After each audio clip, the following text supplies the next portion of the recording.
Сегодня мы разберем, как быстро избавиться от кашля, всего за 5 минут или даже быстрее. Кашель бывает влажным, с мокротой и сухим, без нее. Это средство помогает в обоих случаях. Нет ничего хуже, чем кашель, который усиливается, когда ложишься спать. Проблема большинства сиропов в том, что они просто подавляют кашель. Но почему мы вообще кашляем? Кашель– это важный защитный рефлекс организма. Он возникает, когда вирусы или другие раздражители попадают в дыхательные пути, и тело старается от них избавиться. Идеальное средство– то, которое воздействует на причину кашля. Часто кашель возникает из-за постназального затека, когда инфекция в пазухах раздражает горло. Кашель может возникать из-за аллергии, простуды, вирусных или грибковых инфекций. Сухой кашель иногда бывает побочным эффектом некоторых лекарств, тогда важно подобрать замену. Также кашель может появляться из-за гастроэзофагиального рефлюкса. Для решения проблемы необходимо устранить саму причину. Еще один возможный фактор– астма. Считают, что у некоторых людей она может развиваться в детстве, в том числе на фоне недостатка витамина D,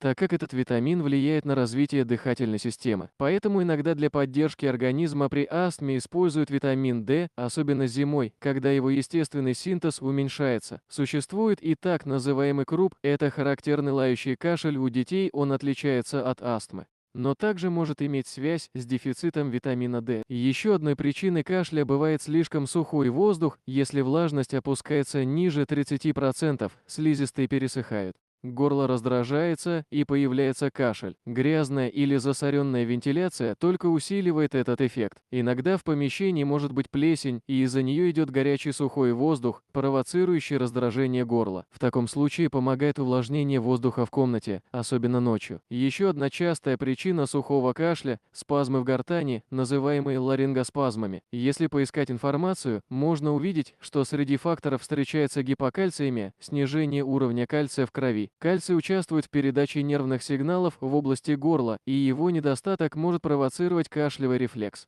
так как нервные окончания становятся более чувствительными. Почему может возникать нехватка кальция? Часто причиной называют дефицит витамина D3, так как он способствует поддержанию нормального уровня кальция. При его недостатке кальция тоже становится меньше, что может влиять на голосовые связки и вызывать кашель. Раньше пациентам нередко рекомендовали кальций, но более эффективной считают нормализацию уровня витамина D3, который часто снижается зимой. Вместе с ним обычно упоминают магний и витамин К2. Хронический кашель могут провоцировать и другие факторы, например, парфюм, дым, испарение от новой мебели или химических материалов. Бывает, что кашель связан даже с тиковыми расстройствами, например, при синдроме Туретта. Теперь о средствах, помогающих при сухом кашле. Еще ранее упоминались чай с имбирем, тимьяном и орегано, а также полоскание соленой водой. Все это полезно, но есть способ, который подчеркивают как более быстрый. Он связан с использованием небулайзера, устройства, превращающего жидкость в туман,